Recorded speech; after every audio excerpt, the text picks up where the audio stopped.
Hey everyone, it's Julian again. So big news. I'm going to take testosterone soon. Um, I'm on the way there. I signed the consent forms, and then I just have to get some blood tests done tomorrow, and then hopefully I'll be able to start it as soon as next week. We'll see. I gotta hear back because they have to they have to see how much like cholesterol is in my blood and like how much hemoglobin and hematocrit and other stuff, which makes sense because it's got to be the right amount. Um, but yeah, so I'm really excited, and I just kind of want to talk about what got me there so that other people can look at this experience and like maybe it'll help them figure out if they are ready to start. Um, Actually, my explanation is going to be a little hypocritical in that sense because um, so I looked at other people's stories, like other trans YouTubers and everything, to try to decide when I should start it. Um, and like for a lot of people, it was like several years of knowing. Um, yeah, so for a lot of people, they knew for several years that they were trans before they started like testosterone and got surgery. And like I feel like a lot of those people knew in like high school, and then it was several years later that they got it. Or some people, like for example, like the SLOFox on YouTube, um, he like kind of had a sense for it was like 7 years or something, and he kept kind of mulling it over in his mind, being like, "Am I trans? Am I not trans?" Um, I might not be exactly correct on the details, or you can always check and watch his videos, but it just seemed kind of like a lot of mulling it over and doubting himself. But so I kind of saw all those videos and I was like, oh, well, I've only been kind of figuring this out since like early April of 2019, and today is February 13th, 2020. So I was like, so I guess like I haven't been doing this long enough to like start it. But when I looked at people who found out in high school, it's like, I mean, that's also different because like they're minors. So like, maybe their parents felt like they weren't like their brains hadn't grown enough or they weren't mature enough to decide things like that. So maybe that's why they weren't able to do it, or maybe they had to like change health care plans. I don't know the specifics, but like I could understand why it would take longer for someone who's in high school to then start. Um, and I'm in college now. I'm 21. Um, so not a minor. It's easier for me, but also the thing is like I'm doing this on my own. Like my parents don't have great insurance in the first place. I mean, it's not I don't know. I mean, it's kind of smart what they're doing because what they did was it's my dad's insurance and it's like a really low premium. Um and like it kind of makes sense. Like his reasoning is like we're a pretty healthy family, so why like pay a big premium every month and stuff, which is basically like, oh, if you're sick, then that could really be a huge savings for you because then maybe you would have to pay way more out of pocket if you're unhealthy rather than if you paid this high premium. But what he does instead is he pays this low premium, and then and basically the whole insurance plan is like out of pocket, but then he keeps putting money in this health savings account where it's like not taxed, so he can just keep putting money in that account. He can even put it in the stock market and stuff.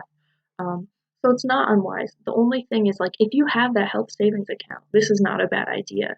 But my parents are not supporting me, so I'm not getting any money from them. I'm not getting access to the health savings account. I'm still under their insurance. So what is good about this is like once I hit a certain cap, the deductible, the insurance company will pay 70% of what I owe after that. And then even after that, there's like another cap where it's like I can't spend more than a certain amount in a year. It's really high, but it could be worse. Um, yeah, I will say my parents are like calling me my preferred name and pronouns, so they're supporting me that way. But like You know, they're not, my mom's like, I think my mom kind of morally supports me. Like, obviously it's hard, but she does. My dad does not, and he does not want me to go about any of the transition, but he has said he knows it's my decision. But anyways, that's the situation. So I'm just trying to say, like, I'm an adult. Luckily, I've saved all of my life, so I think I'll be able to go through and, like, get the testosterone and do the surgery and stuff. But this is more about me being an adult and nothing's holding me back, so I can do it. Um, a lot of people, like, have to have their counselor say that they're mentally ready for things. There are a bunch of hoops they have to jump through, but those are related to insurance, so you can get it covered, and I'm not going to get anything covered, so I don't have any hoops. Um, yeah, anyways, but so kind of going back to the main point, I was talking to my counselor about, like, oh, I don't know, like, should I go ahead and transition? Because, like, these other people, it took them several years, and she was like, you know, no one's gonna just tell you when you should transition. It's all inside here. You can't, no one's gonna be like, yes, you're definitely trans, go ahead. Um, and you can't just judge yourself from other people's experiences either. Those are their own experiences. That's them. You're a different person. Um, and so I found that really helpful. And honestly, like, I have been thinking about this for like almost a year. You know, in April it will have been a year. And it's like, I'm not an impulsive person at all. I'm really indecisive. I take forever to make my decisions. I think about everything. I've been keeping this working document of, like, it's basically a table that talks about, like, gender roles that I don't like, to see, like, if, oh, am I trans or do I just not like sexism and gender roles? But then I've also got things I like being called, things I don't like being called, pronouns, miss, young woman, things like that. And, like, how I like looking, how I don't like looking. So I've been filling that out for a long time.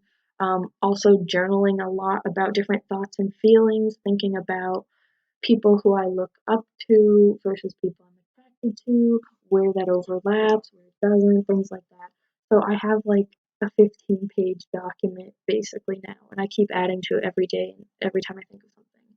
And, like, honestly, even from, like, the beginning that I started to think that maybe I was trans, like, um, I did think to myself, like, if I could, like, shapeshift and become a man and, like, not have to go through all the nitty-gritty procedures and stuff, like, would I do that? And, like, pretty much the automatic answer in my head was like, yeah, I think I would want to do that. So ultimately, I feel like I've kind of known inside for this whole entire time that, like, you know, since I knew that that was the possibility of, or that was the possible answer for what I was feeling, but I've just been trying to justify it to myself this whole time and, like, make sure that I'm absolutely certain, in everything, which I think is important. Like, a lot of people on trans YouTube say, like, don't jump into transitioning medically because it's really serious. I will say that that held me back more and made me think, oh, I need to take a few years before I do this. But, um, you know, you just need to think about it and make sure you're sure. And, like, again, not be impulsive, but also if you know, and you should feel comfortable with going ahead. But so anyways, yeah, so one thing that has kind of made me realize that I'm ready is, like, I don't know, I've, like, kind of accepted to myself that I'm a man, which doesn't really make sense, but it does. It's like I've let myself, like, now that I can name my mental state is like, oh, you're a man. Like, everything makes so much more sense to me. I feel, like, a lot more confident. And it's so funny because I really haven't. A lot of people still think that I look like a woman because, like, I don't know. Sometimes I think I look really masculine, but then the next minute I'm called, like, someone says to me, like, oh, hey, ladies. So I don't know. For the most part, I'm female presenting, but I don't know. I've just, like, gotten so much confidence from accepting that and leaning into that. I'm wearing pretty much, like, all male clothing now, though, like, I think once I start to transition, I will wear maybe some more effeminate stuff because, like, there are some skirts and dresses that I like. I love wearing jewelry.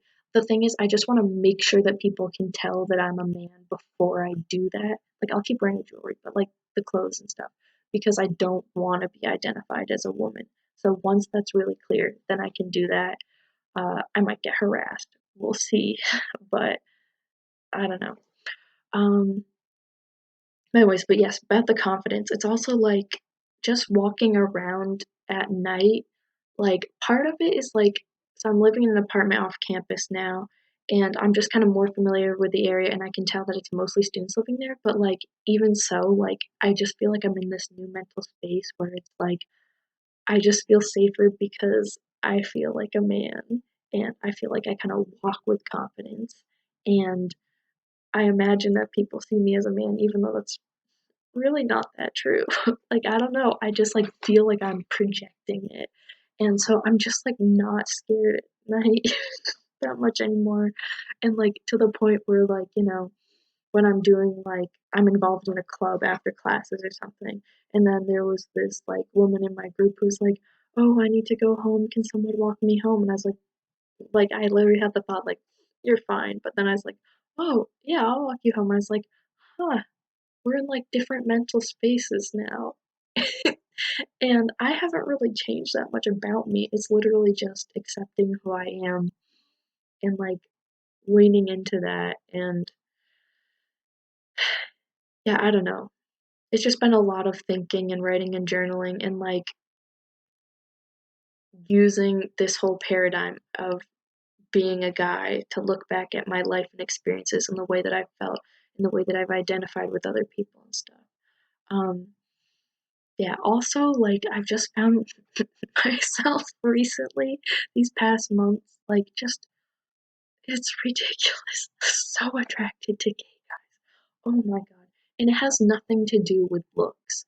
It's like, it's not that whole stereotypical thing of like, oh, like all the good looking ones are gay, or like, oh, they take such good care of themselves. Because, like, every gay guy that I've had a crush on or have fallen in love with, because I realize I've fallen in love with two this year, it had nothing to do with the looks. It wasn't like I saw them and I was like, "Oh my god." Like, honestly, for both of them, I just, like, I barely looked at them the first time, like, they barely registered to me, like, that wasn't what drew me to them. I was like, "Ah, here's this average person, blah, blah, blah."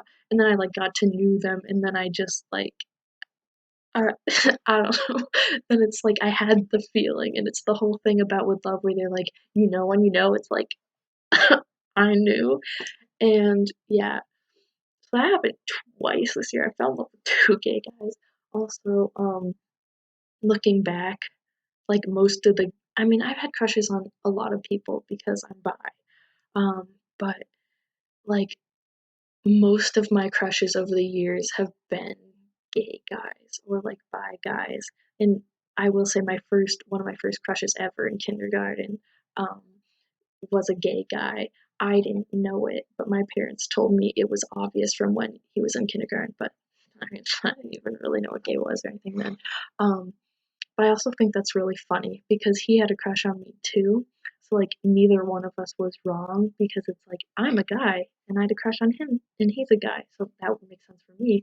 And if he had a crush on me, I'm technically, my soul, my mind is a guy, so it kind of makes sense. Um, yeah, I don't know. I kind of want to find him and tell him that because I think it's really funny. Um, but no, I guess one other thing I'll add is like, um, so I like started investigating like getting testosterone, like how I can get it, how much it costs, and like surgery and stuff, even before feeling like that was definitely something that I wanted to do. Just because my counselor's like, research can't hurt you. You might as well just start looking it up before you start it. Um, so I started doing that.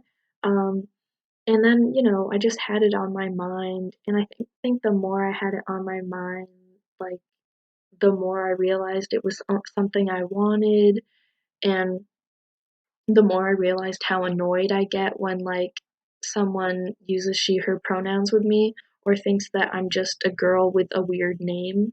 Literally, people think I'm just like Julian, like they hear that and they don't go, oh, like, what pronouns do you, like, they don't do that. Only one person has ever done that. They're like, oh, that's an interesting name, blah, blah, blah. So she, and then they'll use she, her pronouns with me. Yeah, only one person has, like, asked my pronouns when I did that. Even people who have known me from before this whole identity crisis, like, they just think I changed my name for fun, and they don't get it. But anyways, so I was mulling about all of this, and, yeah, and I just, like, realized how much those things bug me, how much it bugs me when people who don't know my new name use my old name. And again, I don't, like, hate my old name. I don't, like, I could call it my dead name just so I don't have to say it, but it doesn't have that, like, hate over, like, oh, my dead name, I never want to go by that again. I mean, I don't want to go by that again, but it's, like, I don't know, it doesn't give me a lot of dysphoria, it's just annoying.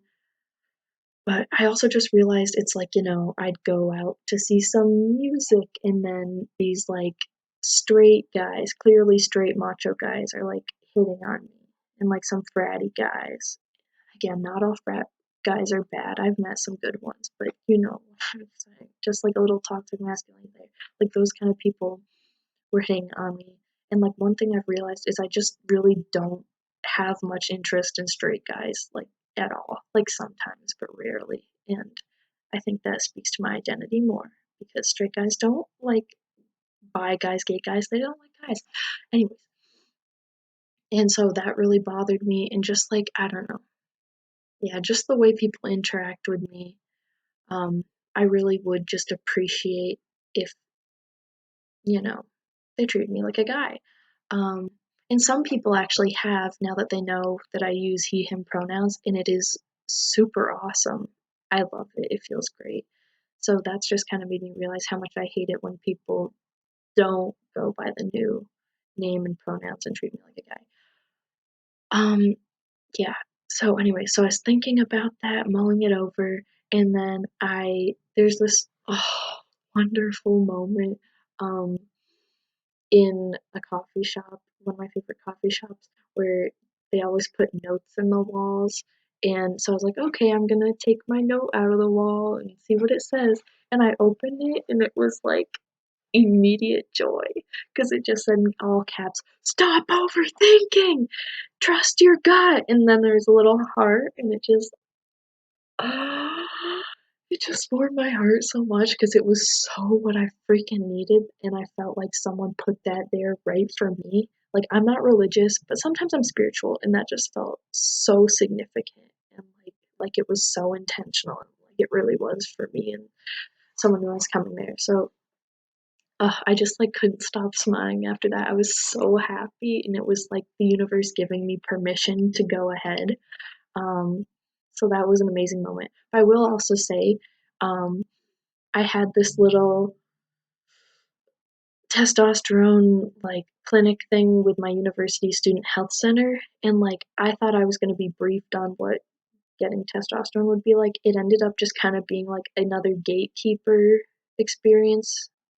Well, not another. It was like my first gatekeeping experience with that, where they just needed me to talk about why, so that they could like feel good about giving me testosterone. Which, on one hand, I think is unnecessary. I'm an adult. If I say I need this, they should just give it to me. On the other hand, it was kind of that validation that I've been seeking because um, we were actually there overtime.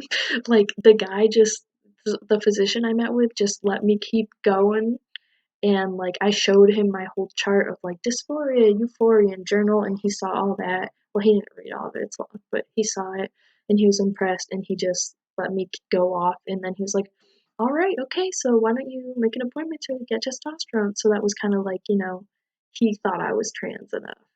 And that was huge because I've just had so much doubt along the way. So